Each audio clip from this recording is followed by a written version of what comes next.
дар шебу фарози рӯзгори пуртазод ақлу иродаи инсон обу тоб меёбад ва дар ин миён тавлид ёбад истеъдод ва ё ҳунари нотакрор.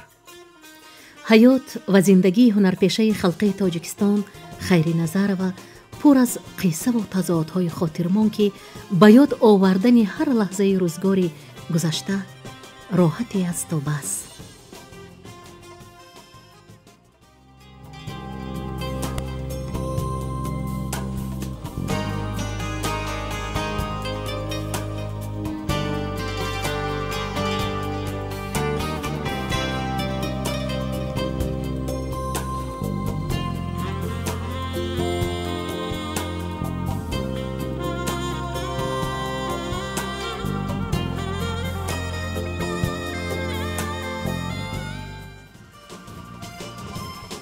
садоқати Хайриназарова ба санъати театр, ҳунар ва қаҳрамони офаридааш ҳадду канор надорад.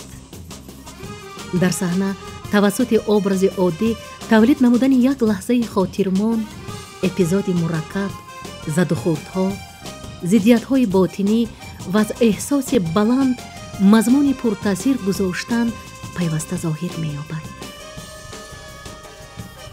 театр ҳамчун омӯзгор нақши тарбиятгар дошта, ин даргоҳ мактабест ки шеваи ҳунар, қудрати сухан, сабақи фазилату садоқат, муҳаббат, худшиносию ифтихори ватандориро меомӯзад. ба фикрам ин солҳои 56, 55 буд вақте ки ба ин театр омадем ва як барномаи гуфтан бисёр аҷоиб масҳака мебошад, Дилдили Зайнаб, як духтараки ҷавон дар инҷо баромад мекунад, боз як ҷавони бисёр ҳам зебо. ва мо ки худамо ҷавон будем дарроб маслиҳат кардему ҳамсинфокати омадем чипта гирифтем, яъне ки билет харидем, нашастем ва ин намоиша тамошо кардем. дар ҳақиқат Хайриназарова ин мисли як гул. ва дар ҳамон солҳо филми Аршин Малалон дар экран тамошо карда будем.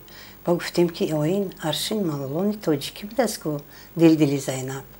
ана ҳамин тавр ман Хайриназарова бори аввал аз саҳна шинохтам. мо соли 61 як гурӯҳ омадем театри Лоҳутиба. ҳамаашон хеле он бузургҳое ки ҳозир нестан рафтан, ҳама хеле хуб моя қабул карданд, моя таги бар карданд, мо ба ёрдам карданд, ба мо кӯмак мекарданд. чунки мо баъди институт омадем Хоҷи Қулака, Қосимака, Туфа апа, Тути апа, аз он ҷумла Хайри апа як зане ҳастанд ки як дили дарьё доранд, як зани хиратманд. ба ғайр аз ин ки чун зан, чун модар, чун биби ғамхор, модари меҳрубон, ба ғайр аз ин актрисаи хуб. Хайриназарова бо истеъдоди худодод, бо симои бисёр зебо ва мувофиқ, бо овози лирикии бисёр масалан муҳим барои ҳамин гуна як актриса дар театр пайдо шуданд ва мактаби театрии ҳамин даргоҳа аз бар карданд дар назди устодони бузурге мисли Мителман, Александрин, Ҳоҷи Қули Раҳматуллоев дарси амалӣ гирифта соҳиби ҳамин касб гардиданд ва яке аз актрисаҳои бисёр машҳуру маъруфи театри тоҷик гаштанд. Хайриназарова соли 1930 дар шаҳри Хуҷанд ба дунё омадааст.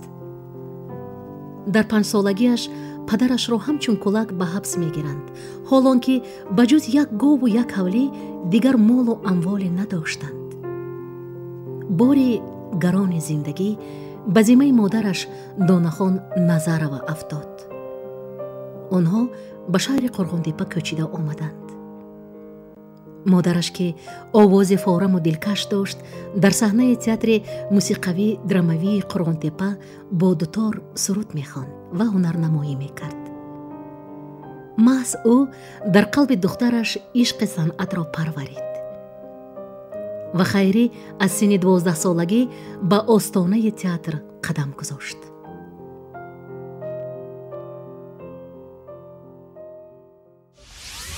من که در تئاتر قرغانتپه کار میکردم از 12 سالگیم، مادرم با دکتر سرود میخوند، حافظه بسیار خوشرو بود. من 5 ساله 6 ساله دویده میگشتم، لیکن همین چخیل شد که صنعت به دل من جایگیر شد و بعد بسیار کتابی ادبی میخوندم. همونجا به ما کلان شدیم. بعد از آن عبدالله جوریف آمدن، اینستی لورنچرس که تمام کردگی، بعد درام های میماندگی شدن، طاهر زهرای ماندن، بعد آی خانه باز کرم، میسره ویش به عروس پنسوم، بسیار اثرهای همون کس ماندن. یک کم و بیش در صحنه بازی کردن الکی آموختگی بودم، یاش بودم 17-18 بودم. لیکن وقتی که تئاتر لاهوتی آمد، همونجا به ما شناس شدیم، همون کلیکتیو کتی. تابستان سال 1950 بود.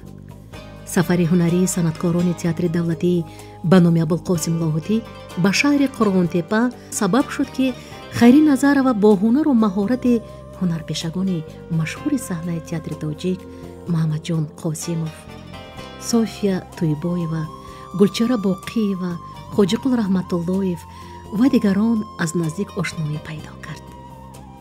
همزمان استادان صنعت تئاتری در سیمای خیری جوان استعداد ازلی را احساس نموده برای رشد تکامل هنر و مهارتش او را به پایتخت به تئاتر به نام ابوالقاسم لاهوتی دعوت نمودند. در تشکل هنر و استعداد هر انسان استاد و مصلحتگر نقش مؤثر می‌گذارد. در قطار دیگر استادان تئاتری پایگذار هنر و استعداد خیری نظر و کارگردان اصیل یفیم میتیلمن می باشد که در پیراهه هنر او را راهنمایی کرده است. در وقت تهیه نمایشنامه فاجعه‌ای رومیو و جولیت شکسپیر، خیری نظر و از استادش یفیم میتیلمن نوزیکی های هنر اکتاری را آموخت. وقتی که جولیت میدادن من قریب دیوانه شده بودم. من همین رهروان هم جولیت که گابزه راه میرفتم، من میگفتم من دیوانه نشم، با همین درجه وای کردن در کار که هضم کردن در کار، وای چیزه هضم کرده بازی کردن در کار، روی که بازی کردن در کار نه هیچ وقت. جولیتا در اجرای خیری نظر و دختر ساده دل و پاکسرشت، خوش صحبت و شرمگین بود که بعد به زنی جوان تبدیل یافته شان و اعتبار و بختش را دفاع می نماید. جولیتا خیری دارای صفت پرارزش، فتانت، جوانی و احساس تازه صمیمی بود. او این نقش را خیلی ماهرانه و آزاد اجرا کرد. صوفیا پم دایه منو باز میکردن. دایه نه مادر بودن اون کس. چه خیلی گویده کن. همین همراه بازی که میکردیم الهام میدادن اون کس به من. گرمی میدادن. به من یاد میدادن.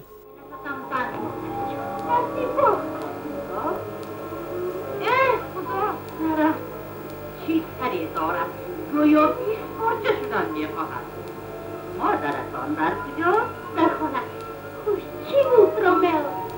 در قدر دارد هست نبوده بدر لورنسو دادا بودره آنجا یک داماد شما را به خود عرضه خوشبخت کردنش. سال 1957 خیری نقش دختر خردی شاهلیر کردلیا را بازید. سیمای آفریده این قهرمان جوان بغایت دلربا و صاحب جمال بوده، آن از ملاحت روحی سرشار بود. خیری نظر و طبیعت تازه کردلیا مناسبت صمیمانه او را نسبت شاهلیر خیلی طبیعی و صمیمی افشا نمود. اوه، منی بدبخت دلم را نمیتوانم به زبان آرم. پدر، از روی قرض فرزندی دوستتان دارم، نه کم و نه بیش.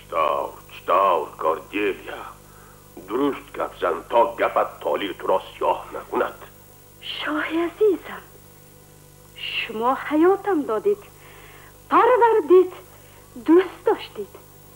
من هم به طور شایان شما را اطاعت می نمایم، دوست می دارم، حرمت می کنم. چرا به شوهر رفتن خواهران اگر شما را دوست داشتند و بس؟ آخر اگر من به شوهر روم، کسی که دستم را به دست آرد با آن می برد یک نیمه عشق، وظیفه ها، غمخواری هایم را. نه، چون خواهران شوی نمی کنم که تنها پدر را دوست دارم. از دل این را گفتی؟ آره شاهم.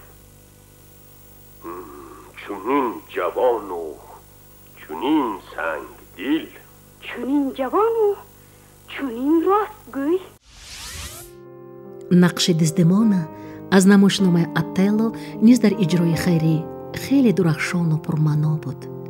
کار در آفریدن سه ابراز مرکب درامنویس بزرگترین غرب، شکسپیر، برای این هنرمند جوان یک نوع مکتب هنر آموزی، درس گشاده حیات روحی انسان بود. قدم ماندن به صنعت خیلی مشکل است، بعضی ها بسیار سبک می نمود، لیکن برای یک نقش بازی کردن 5 ماه 6 ماه کار کردن در کار، همین خیلی هم عذاب میدادن. افیم سعیش منکی از صحنه چند بار پیش میکردن، گریه کرده با آمده میرفتم، با الدکره می آوردم. با من این ابراز بسیار با مشکلی ره شد به من. شاه لیر، اوتلو، پیش از همه جولیتا. بعد از آن که این شکسپیر به من علاقه کمتر آموخته شدم، بعد از آن نمایش های ملی شد، بای و خدمتکار جمیله، قمری، دلدل زینب، امتحان به عدالت، من با حیات و عشق، چیزای خدا مایه، چیزای خدا ما بسیار آسانتر شد کار کردنم. خیری نظرова در یگان مکتب مخصوص اکتوری نخوانده است، اما صحنه تئاتر به نام ابوالقاسم لاهوتی برای او مکتب کسبی گردید. وی از کارگردانها و هنرپیشگان پرتجربه طرز از خود نمودن ماهیت اساسی نقش و احساس نمودن ابراز را یاد گرفت. خیری نظرова از زمره هنرمندان است که چی در آفریدن ابرازهای اثرهای کلاسیکی جهانی و چی در ابرازهای اثرهای ملی کلاسیکی مهارت به همتا نشان داده است. صدای مرغوب و دلنشینش و سیمای زیبای دلکشش تماشابین را به وجد می آورد. سروده در قرغان تپه طاهر زهرابه می خواندم، آیخان به سرود می خواندم. انا وقتی که اینجا اومدیم، حیات و عشق، امتحان، دلدل زینب، همین به من سرودخوان شده ماندم. اینقدر فارم سرودت مهربانم بازخوان، آمد از اون راحتی در جسم جانم بازخوان. بگذرد این امتحان ها هست، اما در حیات امتحان دیگری گیر امتحانم بازخوان. امتحان دیگری گیر امتحانم بازخوان. همه خیلی میخواندیم اکن نظمی بد می هی کمو بیش گنده نبود، میخواندیم تماشابین نظم میبینه.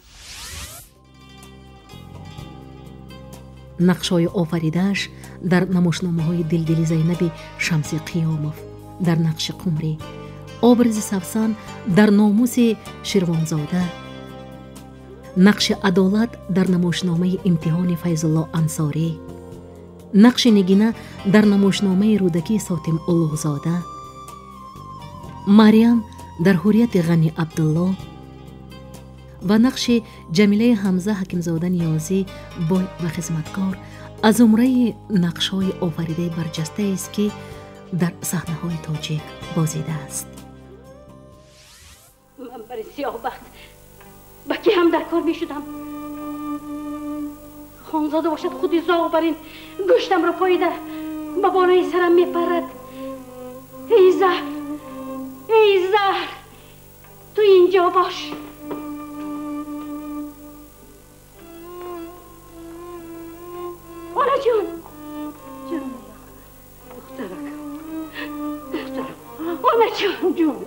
جانم جانم جانم چی شد؟ شما از من راضیه؟ البته راضی من بچه، 1000 بار راضی من. شما راضی باشید بس. مونا جانکم شما راضی باشید بس. برای چی طور میگویی؟ من راضی من. اونید گردد من راضی. مونا جان او کم غالم جان چند ساله شد؟ 19 قدم بود. خالی آش بود است. روزها گذرانده نمیتونست است. غفور جان با شما نگاه بین میکرد. بایجی هم خسیس. برای خودم نه، برای شما میگرم مونا جان، برای شما. نترسم. اکنون شما بکی زار میشوید. به چشمانی که محتاجانه نگاه کرده میمانید. بکی برای یک برده نان دست دراز میکنید مونا جان. مرا نترسم. برای چی این طور میگویی بچه؟ چرا این طور میگویی؟ به من یاری تو لازم نیست. نه خودم بای خسیس با شما هیچ چیز زیاد کننده داده نمیتوانم. لازم نیست بچه کم. از خودت احتیاط شو. خودت را احتیاط کن بچه. مونا جان کودکم چی میشود؟ کودکم آخر من از وی امیدهای کلان داشتم. من وی را خواندنی بودم. وی به من از غفور جان نشانه بود. مونا جان از خودت با خبر شو. من شنیدم که وی زنی مکار و تو دارو داده کودکت را افطاندنی بود از بچه. چی؟ با خبر شو. افطاندنی؟ با خبر شو. خودت را احتیاط کن بچه. افطاندنی؟ خودت را احتیاط کن. خانزاده؟ آنت گردد. من جمیله بازی کنم تماشابینم برابری من گریه میکرد. همون ابرزی که همون پیچ حیاتی من به نزدیک بود بسیار من تاثیر میکرده. برای همین گفتنی هستم که هر یک ابرزه همین خیلی صادقانه قربان کنید خودتونه، آن وقت به مشهور میشید، نامتان مشهور میشد، تماشابین الکی میشناسد شما کی بودنتونه. برای همین همه اکتورها به مصلحت میتیم که دوست دارن، حرمت کنن، احترام کنن. هر یک آستانه‌ای که می دراید مقدس بسم الله گفته درآیند. تئاتر ما به همین خیلی این تئاتر بسیار بزرگای دیدگی برای من بسیار قیمت. این ستاره درخشان صنعت تئاتر تاجیک با تمام نقش‌های آفریده‌اش در قلب مخلصان پر احساسش جای گرفته. روز نمایش تماشابینان محض به خاطر هنرنمایی خیری نظر و تالار تئاتر را پر می‌کردند. خیری نظر و بعضاً به این عکسان گریسته هر نقش‌های آفریده‌اش را مثل نوار سینما از پیش نظر می‌گذراند. انا این جولیت دوست داشتن. اینش образهای دزدمانا و کردیلیا، سفسان و زهرا، جمیله و منیژه چقدر образهای زیادی بودند. هر یک قصه از روزگاری، قصه از تاریخ، هر یک یادنامه از گذشته. وقتی که ما علاقه به کار شروع کردیم، استودیو ما علاقه پوره در همین تئاتر به کار قبول شدگی بود. بعد خیری اویتی میگوییم، اون کس میگفتیم و حالا هم میگوییم، حرمت کرده. یک روز گفتن که دختر رو خسته اعلام کردن. کدام نقشه‌ای که من بازی میکنم، جمیله، دزدمونا، جولیت، کدام نقشی که نباشد، خواهش میکنم شمایان انتخاب کنید و همین رول های من بازی کنید. اون صحنه برآمده. من اون وقت اینقدر به این چیز صرفم نمیرفتم، برای اینکه وقتی که من رول بازی میکردم دوبلور نداشتم، تنها خودم مثل خیری نظر رو بودم و این همت بدتر فهمیدم که چخیل خودشون هنوز جوان، زیبا، صحنه زیب، هنرمند، علاقه رولشون به جوانها تقسیم کردن و این جوان ها مایا کمال و فاطمه غلامова و بسیار دیگرها به صحنه برآمده بازی کردن. این بها دادن به خود به خود، این هر یک هنرمند به این چیز گردن نمی فرورد، تن نمی دهد. من بسیار نقشاشون رو دیدم.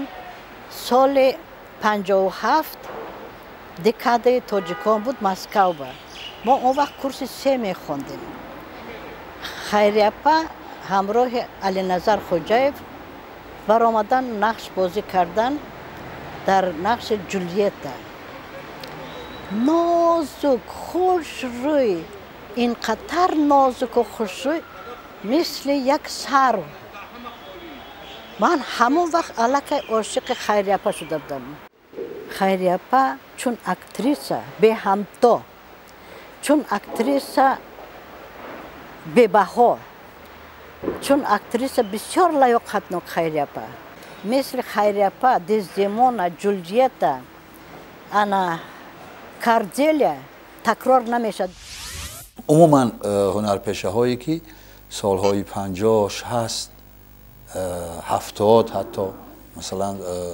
در این تئاتر کار ایجاد کردند با اونها برابر کار کرده است در صحنه نقشه آفریده است در سفرهای هنری اشتراک کرده است همه این باری معنی در ذهن و در رفتار و در مثلا مناسبت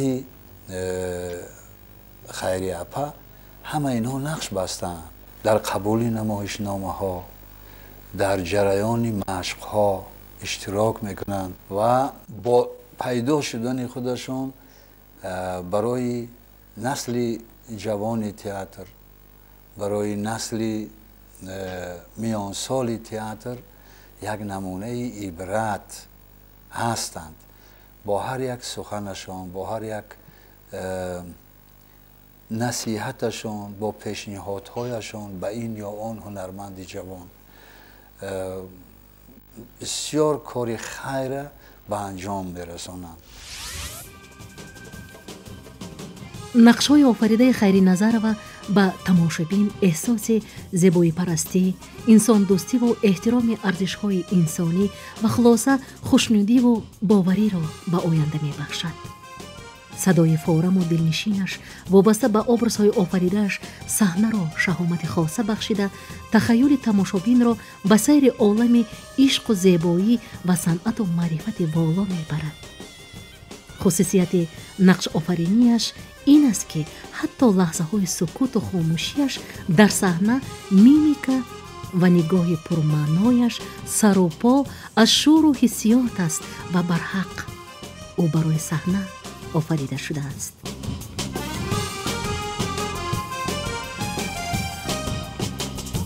تئاتر عبادتگاه است. این صحنه مقدس چندین نفر هنرمندان را به کمال و اوج شهرت و اعتبار جامعه رسانیده است. اکثریت این شخصیت ها گلهای خودرویی بودند که با ذوق و استعداد فطری به این درگاه هنر قدم گذاشته در محیط پر اعجاز صحنه هنر استعداد و ملکه خویش را رونق داده در این جاده هنر استاد کسب خویش گردیدند. خیری نظر و هم یک گلی زیبای این باغ صنعت است که با قلب پاک و نیت و آرزوهای زیبا قسمت خود را به این درگاه مقدس توأم می‌داند. خونش آموشته کفن خوابیده است. نه دیگر نمیدیم. نخواهید فقط برای من باشد. نه یک تو یگانه پیزرم رو از من چطور نکنید. آخه نمیدیم. من خیریپا از روزهای اولی به کار آمدنم همچون یک زن بسیار حلیم و مهربان، یک انسان بسیار شریف، دلسوز، غمخوار همیگونه دریافتم. چون که ما حالا در آغاز راه هنر بودیم خیلی هم ناآموخ بودیم ولی مناسبت نیک خیریپا اون سخنهای بسیار پرمهر و بسیار شیرین خیریپا به ما یک جرأت میبخشید که ما در این محیط زودتر اونس گیریم، اینه که زودتر یک جرأتی پیدا کنیم برای اجرای رسالت خودمان. همیگونه از سالهای دانشجویی من خیریپا وقتی که در صحنه می دیدم، خصوصا در شهر در نقش جمیله دیدم، اینگونه یک یعنی هنری بسیار لطیف، نازک، خصوصا صدای بسیار نرم و روحنواز خیری اپا اقدر واقعا یک پهلوهای لیریکی هنری استاد اینقدر جذاب، اینقدر شوق انگیز بود و البته برای ما جوانان این سالها بسیار مایه افتخار بود. اگر وقتی که من نزدیک با خیری اپا نظر و شناس شدم، باور کنید در حقیقت بزرگی اون کس در خاکساریشون است. وقتی که شناس شدم اون کس چنان مهین، چنان ملایم، با تو اگر در نقشت یگون خطاگی داشته باشی یا اینکه یگون مصلحت دادنی باشند چنان ملایم کرده به تو میفهموندند که تو هیچگاه نمیرنجیدی و کوشش میکردی که البته با چنین زنی بزرگ کمی باشد هم نزدیکتر شوی. گویا که یک قوه، یک میدونید یک شخصی که با هنرمندا قوت میدهند، ستون تئاتر ما، زیباترین زن ما. و من خیری اپا رو خیلی خیلی دوست میدارم. اگر گویم که اون کس با من مادری صنعتن خطا نمیکنم. هرگاه که به این منزل برایم مقدس می درایم، یک روحیه عجیب فرایم گرفته نبض دلم را بر علا احساس می کنم. می گوید خیری نظرова. روزهای گذشته از پیش نظر می گذرند، گاه اشک می ریزم.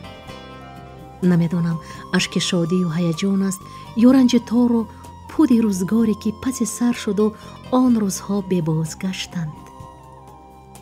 تئاتر عبادتگاهی است که به آن خود را تصور کردن نمیتوانم. جوانی، جوانی گذشت، عمر هم گذشت، اما با تو چی خوش گذشت.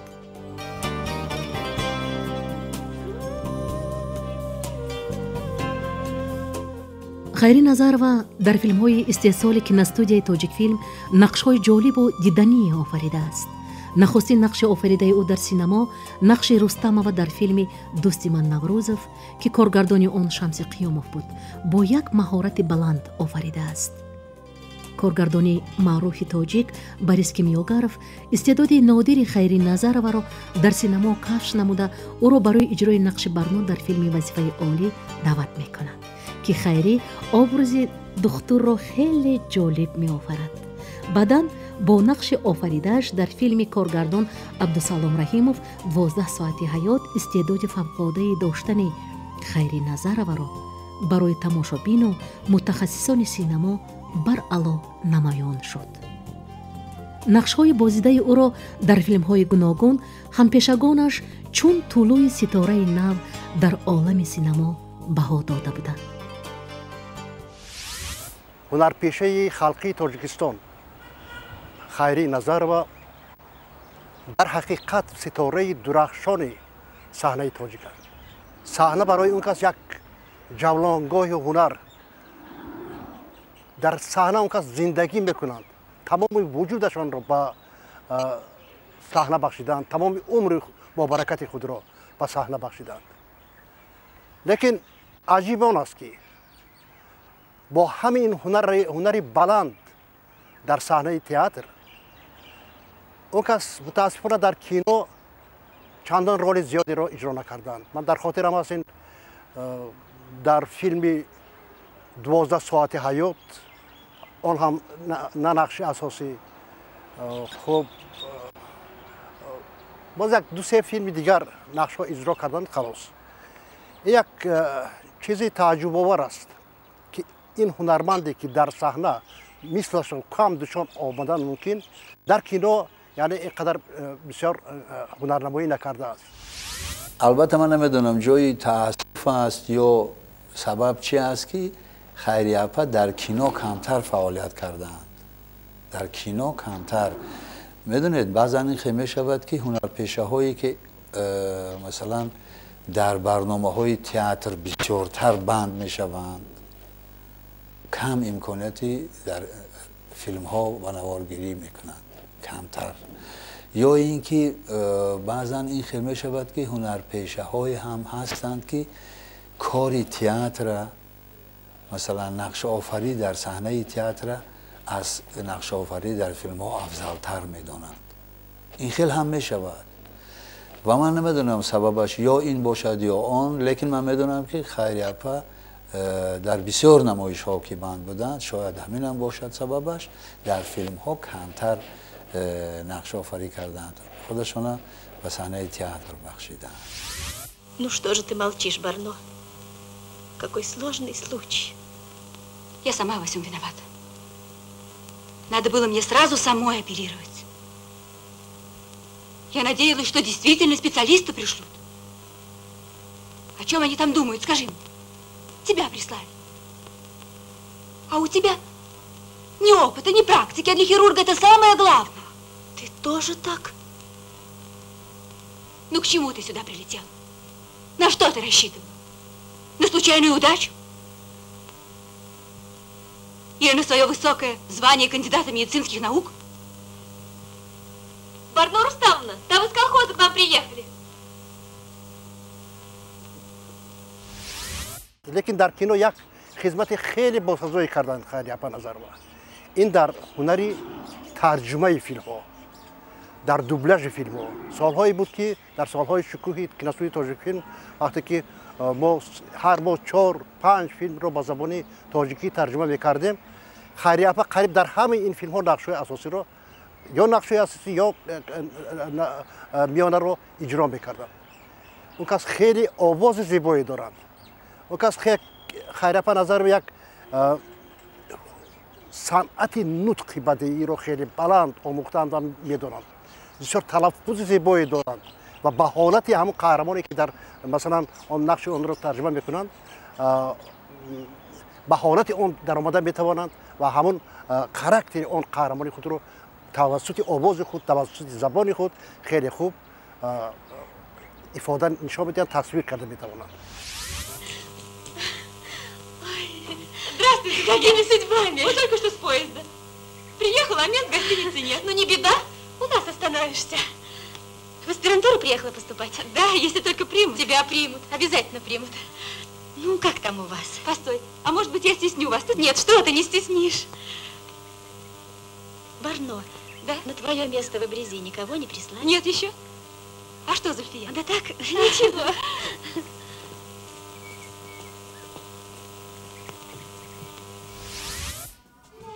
گرچه خیری جوان در عالم سینما شوق بیاندازه داشت، اما مهر و محبتش به تئاتر بیشتر بود، زیرا به قول خود هنرپیشه تئاتر منبع الهام بود و هر عزم و تلاش و ایجاد روی صحنه به قلب و روحش نور و ضیا میبخشید و این کوشش و زحمت بی اندازه بود که امروزها در صحنه تئاتر تاجیک دهها شاگردان خیری نظر و نقش‌های جالب و خاطرمان می‌آورند و در کار و پیکار خویش از استاد صحنه پیوسته مصلحت و مشورت می‌پرسند.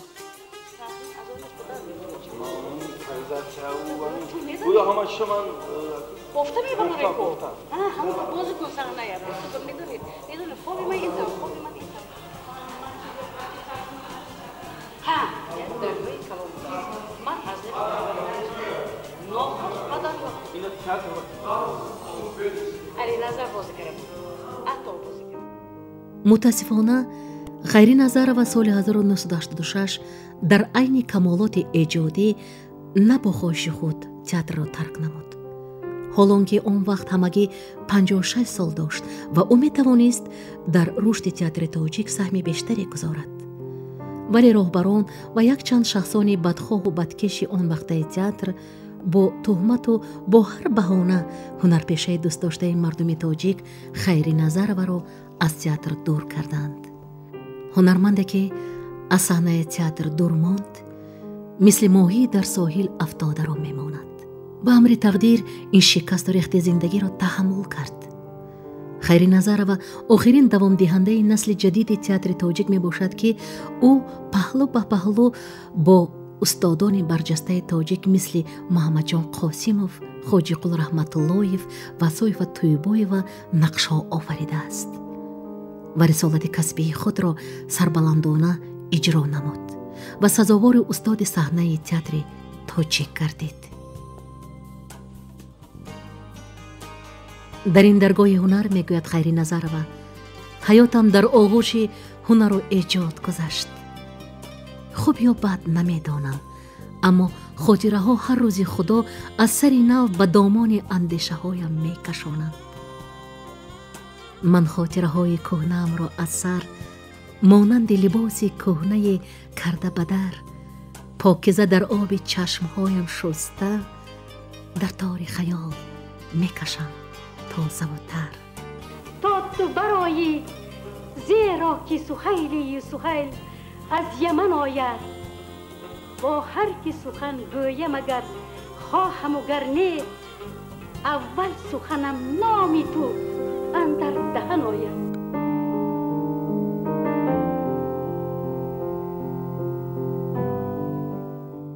من از زندگیم راضی میگوید خیری نظرова.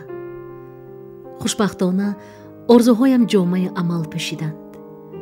فرزندانم گلجهان و مهرنیسا از حال و احوالم دویم با خبرند. نبیره و ابیرهای دوسترویک و مهربان دارم. محیط خانواده‌ام سالم و آرام است، مگر خوشبختی از این زیاد بوده میتواند؟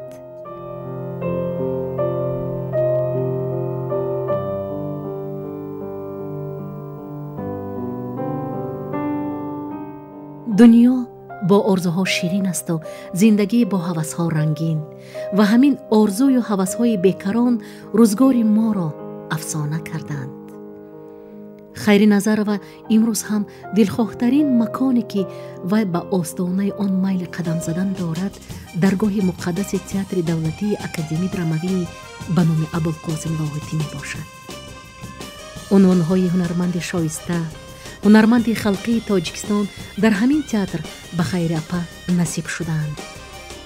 او با تمام معنی نمونه عالی زنی تاجیک، زنی مهربان و مشفق و غمخوار، زنی هنرمند و با خیرت، استاد صحنه تاجیک از خودسازی و خودنمایی و خودخواهی است.